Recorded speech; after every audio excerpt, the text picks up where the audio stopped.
Welcome to Inspire Me with Jay. I'm your host, author, and teacher, Jay Spillers. My guest today is James, who's an author. He writes, I think, primarily science fiction. We're going to talk to him about his work as a writer and his spiritual journey today. So, James, why don't you introduce yourself, tell the audience a little bit about yourself? Well, my name is James Allocca. Uh, I've been writing sci-fi probably for maybe 10 years. I've been published for 10 years. Um, Always wanted to write science fiction, read a lot of science fiction. And one day I was reading some science fiction. And I said, I can do that too. you know, and I just started writing. I've written 3 books. First one is Black Saucer, a story of determination. That's a standalone, but there are 2 follow-ups. One is The Descendants of Crag, and the other one is Star Cops and the Zeta Reticulans. And I have a fourth on the way sometime maybe next year, early next year, it'll be out. So, is the first one, is that sort of like kind of like Harry Potter or Lord of the Rings?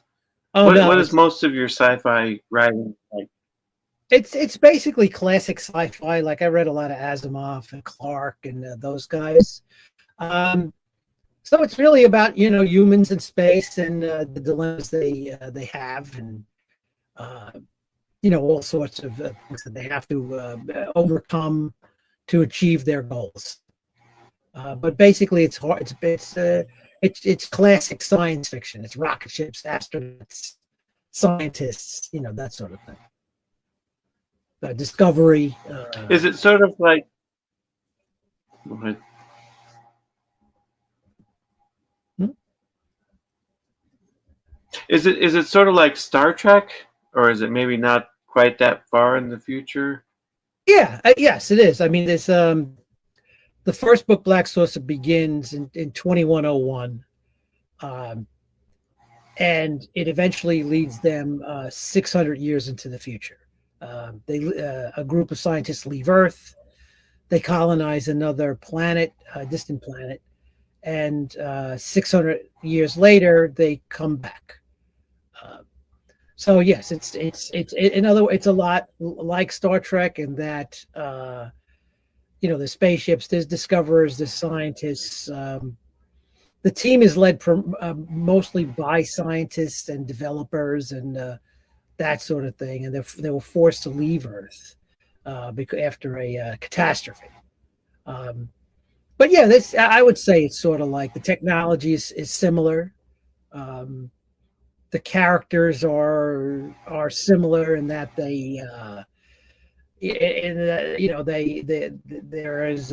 there are certain ranks and and a lot of it's based on discovery and science. Um, some of my characters are sort of like Mr. Spock. Uh, they're into the science, they're into logic, they try to make sense of things, that sort of thing. Yeah. Well, so the one that went away for 600 years, is this multi-generational? Like, Yeah. they have children and it's their children's children and Yes. The voyage to this other planet at the time, the propulsion system they had was a little primitive, so it took 5 generations to get to the planet. So yes, 5 generations of people. The children were taught what the parents knew. So generation after generation after generation, uh, there was no lack for knowledge. They were taught what their parents knew. Uh, so they were never their knowledge of technology was never at a loss. Um, and when they finally reached their destination, they populated this planet that was similar to Earth and developed it. But soon after hmm. that, I mean, they always had a desire to go back because they were basically forced to leave. They felt they had no choice. So at one point they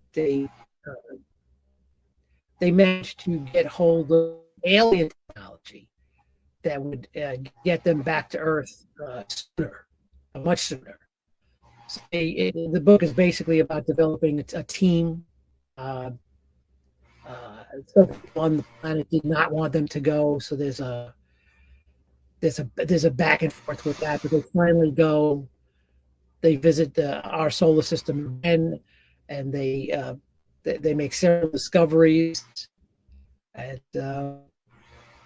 yeah, and the journey is learning what happened to the people who remained in our solar system. Hmm. Well, I mean, were they encouraged to have quite a few children? Like, did they go from, like a few hundred to several thousand in 600 years? Or Yes, they the planet that they populated they named Eden because the place was beautiful and it looked like it was compared to the Garden of Eden. And yes, by the time they left for Earth, the planet was at 25,000 people. So they went from about 110 people to 25,000 people in 600 years. hmm. Yeah, that's good. Yeah, because I think there was like a Star Trek episode where they ran into a planet and there was people from 1937 that aliens had dropped off, and then they like froze them, but then they like cloned them, and then they reproduced them, and they created a city or something. I don't know if you ever saw it on. I think it was a Voyager one. Oh no, I don't know that if you that ever one I saw did that not see. one. Sorry, I didn't see that one, but I do keep watching them. I watch them at night on Me TV, so I'm catching up with what I missed. Hmm. So, like, what is the deeper? Do you have any like deeper spiritual, philosophical messages you're trying to reach with your writing? Um, I would say it's basically classic sci-fi, but I do the theme is basically determination. Uh, there's one quote where the human spirit cannot be stopped.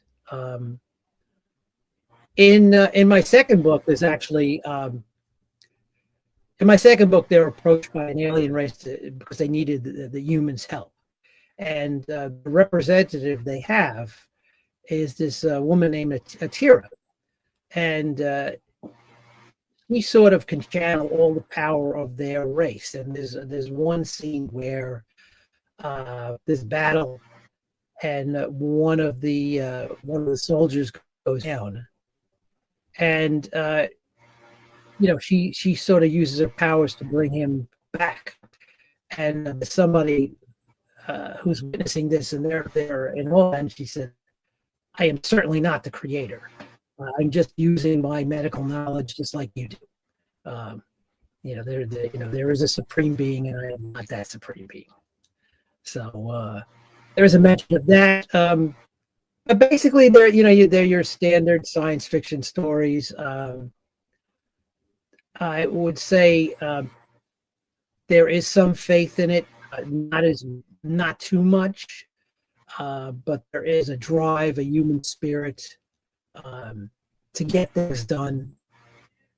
So I would say that, yeah, there's some of that, sure. Hmm. Have you been able to reach a fairly large audience with your writing, or is it still kind of small? I would say it was probably small to medium. Um, I do have people when they read Black Saucer, they'll pick up the other two books. Um, but yeah, I think I have a decent amount of people buy my books and following me on all different social media platforms. That sort of thing. But yeah, I do have a fellowship. It's certainly not a gigantic fellowship, but I do have a fellowship. So, like, I mean, are you self-publishing, or do you do like through a traditional publisher? Or No, I self-publish. I'll give you a little background on myself. I was an art director for a very long time, and I was always doing what people wanted me to do, or I'd show them designs that I did, and they always, would tweak what I did. And I just decided that if I was going to become a writer, that I really didn't want to be told what to do. I just wanted to do things, my way. Um, and I did. So I'm on Amazon. So I went the route of the indie author rather than somebody going to publishing houses, that sort of thing. It's just, to me, it's a lot more satisfying. And being an artist, I also design my covers myself, my promos myself. So it's actually kind of neat. It's kind of fulfilling, um, and it's like I said. I mean, if I went the route of a standard publisher, who knows if I'd even be published now?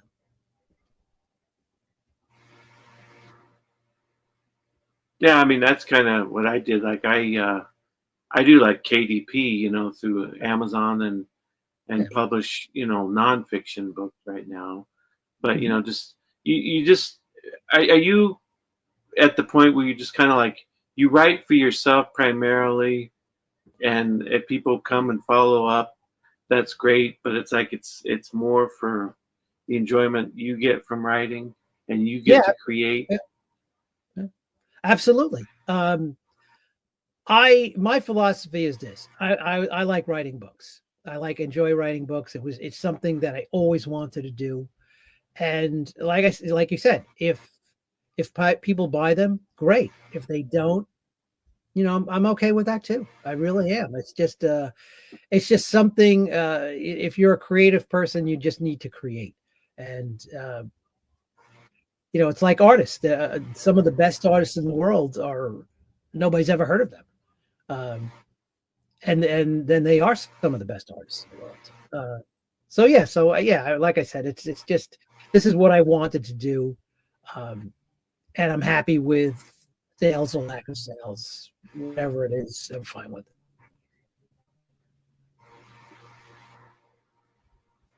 So, like, what is your faith journey? Because you were talking about, you are a person of faith. Yeah, yeah. I'm a Catholic. I've been going to church every Sunday forever. I never stopped. Still say my prayers at night before I go to bed. Yeah, I'm a big believer in faith. I'm a big believer in God, and I mean, there's things that have happened in my life that I know were influenced by God. No doubt in my mind. Uh, so that's basically what my faith is. I'm sort of happy where I am. Uh, I'm I'm happy with my faith. I'm happy in my beliefs. Yeah, and if every, I really don't. I don't force myself upon anybody. If somebody wants to know my opinion, I give it. You know.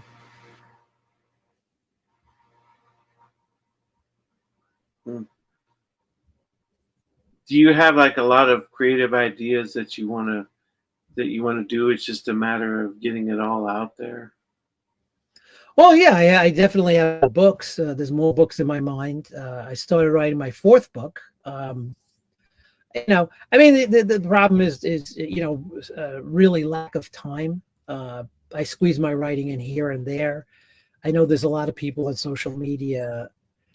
Uh, some people make me laugh when they say, "Oh, I just wrote my 48th book."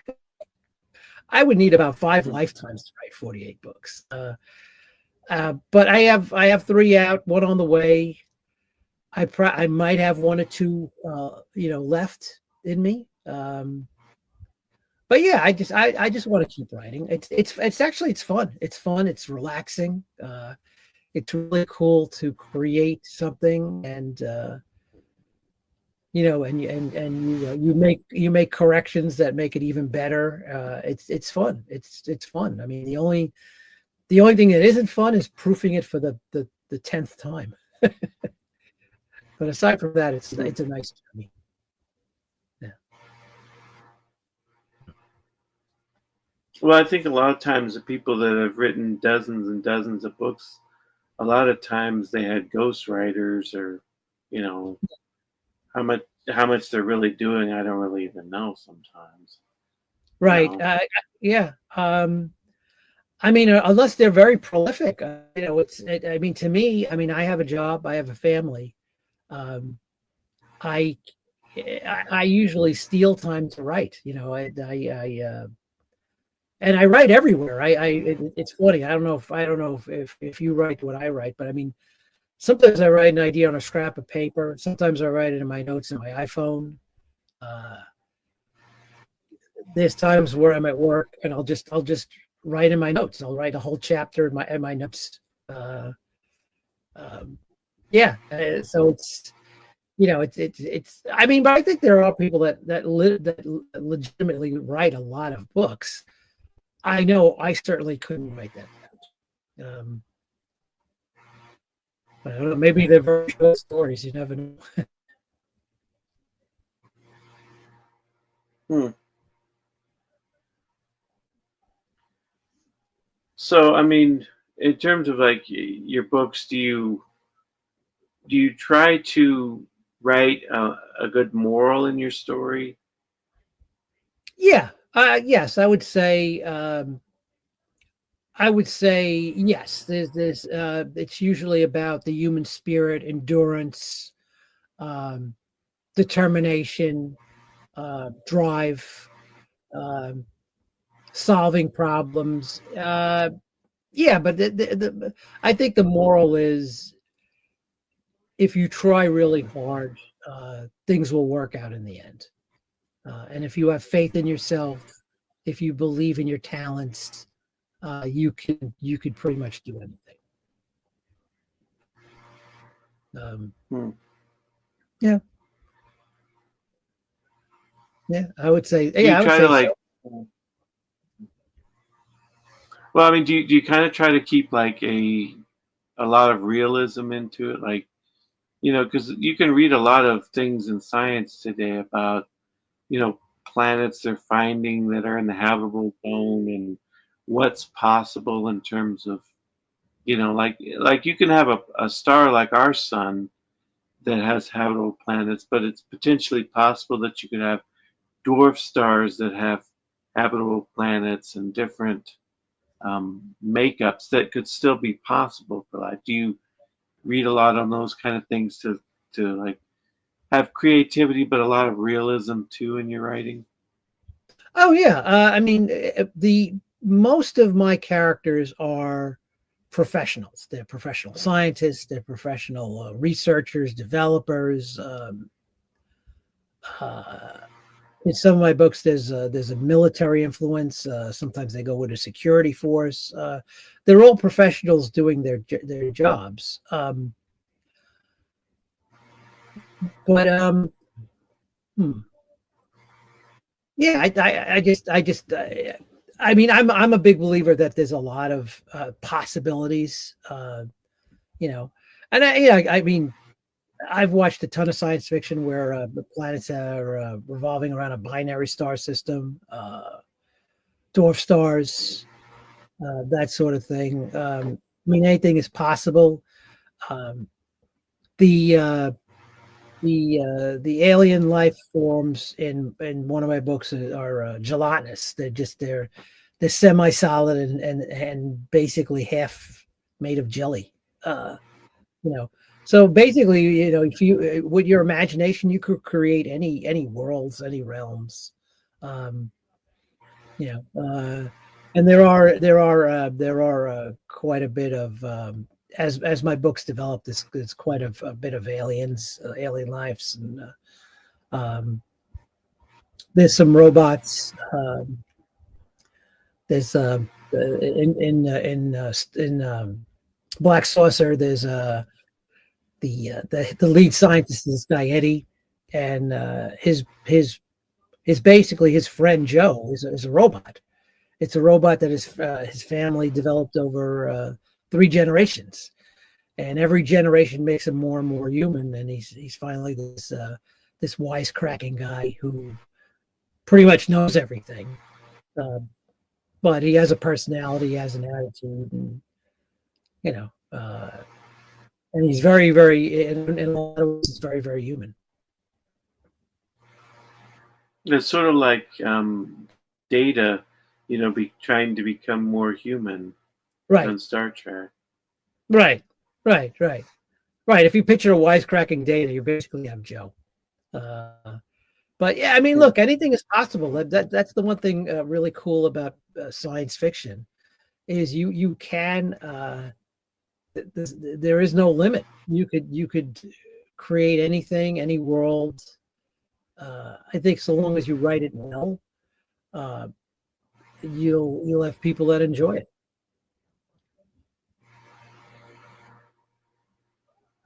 Well, like, what is your belief about? Do you genuinely believe in aliens and life on other planets? That's probably a reality. Oh yeah, I think so. I mean, you know, I mean, look, going back to God, I mean, life forms on other planets just expands God's magnificence. I mean, if he, why stop at Earth? Why not create life someplace else? Um, but yeah, I do. I mean, it's hard to believe. I mean, think about it. In our generation, there were people who actually said there are no planets revolving around stars, and then Hubble came around, and all of a sudden, hey, look, there's planets. And now we've cataloged, I think, something like 5,000 planets, and basically every day they find Hmm. more. So, I mean, it would. I'm sure there's life on other planets. I can't imagine there wouldn't be. You know, and I mean, if you And if you, it's actually only been. I'm sorry. Go ahead. No, I'm just saying, like, Oh no, I was just going to say it's only been 30 years. Yeah. I'm sorry, I didn't hear that. Oh, I was just going to say it's technically only been 30 years since they found planets outside the solar system. Right, right. Who knows what they're going to find in the next 15 years? With better telescopes, better devices. There's no end to it. You know, I mean, and the photography. I don't know if you've seen these. They're amazing. They're incredibly colorful nebulas, galaxies. Just incredible stuff if you're into that thing. You know. Hmm. Yeah. But Well, you always kind of wonder too is that. Oh, I'm sorry. oh, I was just going to say too, you always wonder too, like, what if you find a planet in the habitable zone and it truly is habitable, but it's habitable because an advanced alien race made it so that maybe it was just barren and there was nothing there, but it was good enough to where they could terraform it. Oh yeah, absolutely. I mean, I see a day at one point when Mars is going to be terraformed. I mean, I don't know if we have the technology now, but we will. And I think Mars would be the first one. And I can't imagine other people on other worlds not taking a planet and making it habitable. Absolutely. If you have the technology to do it, then you're going to do it. You know, I mean, and like I said, it's Hmm. I can imagine Mars and maybe in 100 years being a habitable planet. I mean, because there's evidence that it was in the past. So why not go back to that? Possibilities are endless. Has terraforming planets found its way into your writing? Yeah, as a matter of fact, it's actually in my first books, in Black Saucer. Um, I can't give away too much, but yes, there is terraforming in Black Saucer, and there's terraforming in the Descendants of Craig. And it's good. I think it's uh, I think it goes along with the technology of the time. I mean, we almost could do it now. 100 years from now, I'm sure we can. 600 years from now, I'm definitely sure we can. Hmm. I mean, like I said, possibilities are endless. It's what we could do, what we could dream of, and if we keep going and not give up, we could probably do anything. Like in your books, what is the biggest adversary? Do they usually come against hostile aliens, or is it usually just persevering in terms of situations that come up? Um, in the first two books, no. The first two books is basically challenges. They have challenges. Some of them are incredible challenges. Um, in my third book, Star Cops and the Zeta Reticulans, there is a evil superpower, uh, and they have to deal with those guys too. And that's sort of a race against time. Yeah, that's the third book is sort of a race against time to take care of these enemies before it gets out of control. So yes, there is a an adversary in my third book. Hmm. So people can find your books on Amazon, right? Is it? Yes. Are there other places they can find it? The well, Goodreads is one. A lot of people like to go to Goodreads. And Black Saucer is available on Barnes and Noble, but primarily it's Amazon and Bookreads, and you can get all three there. They're fun books. They're good summer reading. Pretty soon they'll be good fall reading, and I don't think it would. I don't think they will disappoint. Are you kind of hoping someday maybe they would be made into a movie? Oh yeah, yeah, absolutely. I mean, that's something that I think most authors dream about. But it would be fun. I mean, the some of my reviews say that same thing that this should be made into a movie, this should be made into a TV show, and that's very nice. I mean, it's nice to hear. It's very nice to hear something like that. I enjoy it. Um, yeah, I love the reviews like that. It just really because it means that the readers are actually picturing it in their minds as a movie, which is kind of cool. But yeah, definitely that's a Hmm. dream. If that happened, I would be very happy. Hmm.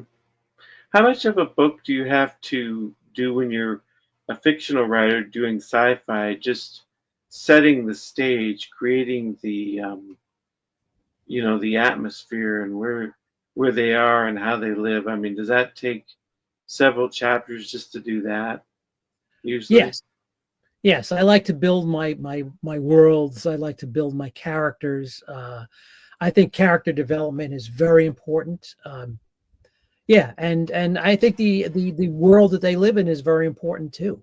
Um, I I would say if there was a pattern to my books, I would say the first third of my book is of each book is developing characters, developing a world that's sort of believable or comfortable to be in.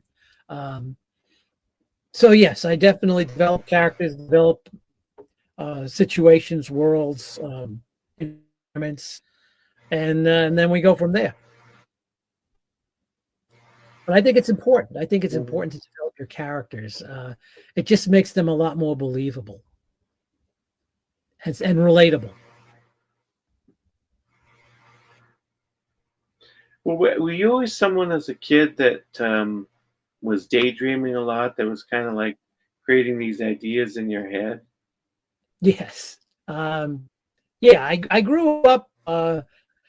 My brother, who since passed, he was 10 years older than me, and he introduced me to a lot of stuff. Where I grew up, there was always Saturday afternoon always had science fiction movies, and he introduced me to a lot of them. Um, and I did a lot of daydreaming.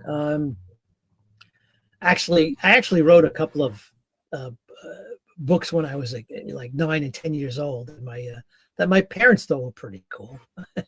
Um, but yeah, I always daydreaming, always you know sort of what if this happens, what if that happens. Then as I got older, I said, you know what, maybe I could take a couple of these ideas and make them into books. But yeah, as a kid, always dreaming about that. I grew up in sort of the golden age of NASA.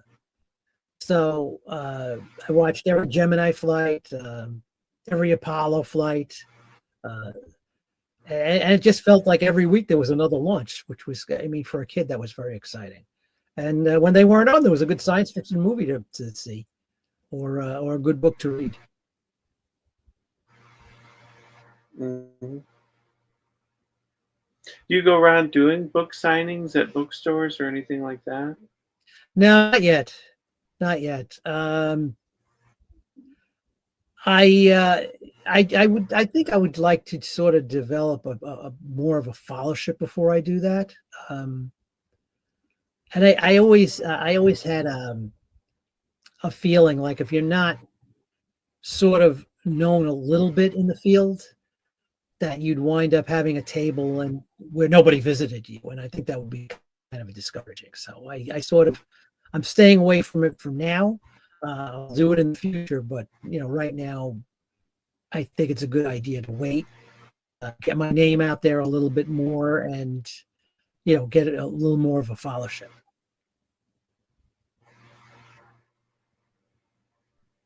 Mm. Yeah, so is there like one final message you'd like to leave with the audience before we close out? Well, yeah. Look, to all the young readers out there, readers buy my book, but no, to all the young writers, I would say, don't give up, just write. Don't doubt yourself. Just pen to paper, or whatever you do to write, just get it down. You could always change it. You could always augment it. You could do lots of things, but until you start, putting down words, you don't have anything. Uh, and you know what? The human spirit cannot be stopped. If we put our minds to it, we can do anything. I think that's the theme I have running in all my books. I think determination and perseverance uh, are very important in life. They keep you going, and they keep you excited about things. Yeah, well, thanks for coming on today. It was a pleasure to have you. Oh, thanks. Nice to meet you too, and hope to see you out there soon. Yeah, and people can reach out to you personally, probably like on your Facebook page, or maybe you have Yeah, some other places too. yes, I'm on TikTok. I'm a Black Saucer Man. Um, you could on Facebook. I'm James Allocca, author. I'm on Instagram. I'm on Twitter. So yeah, you could if you just Google James Allocca, JamesAllocca, I'll pop up, and you could definitely visit me, follow me. If you have a question, I'll be more than happy to answer. Oh, well, thank you. Thank you. Thank you for this opportunity. It's wonderful. Have you ever wondered whether the Bible was compatible with a near death experience? In my book, Heaven's Truth, the parallels between the Bible and the near death experience, your faith will be strengthened while you support this channel. In Heaven's Truth, you will learn about near death experiences and other similar experiences in the Bible. Support for the Bible contained in NDEs, a central theme that runs through both the Bible and NDEs, how the NDE brings the Bible to life for these modern times, evidence for both the Bible and the NDE, and much more. Great book. Spillers does an excellent job weaving the relationship between NDEs and the scriptures. 5 stars on Amazon, available on Amazon.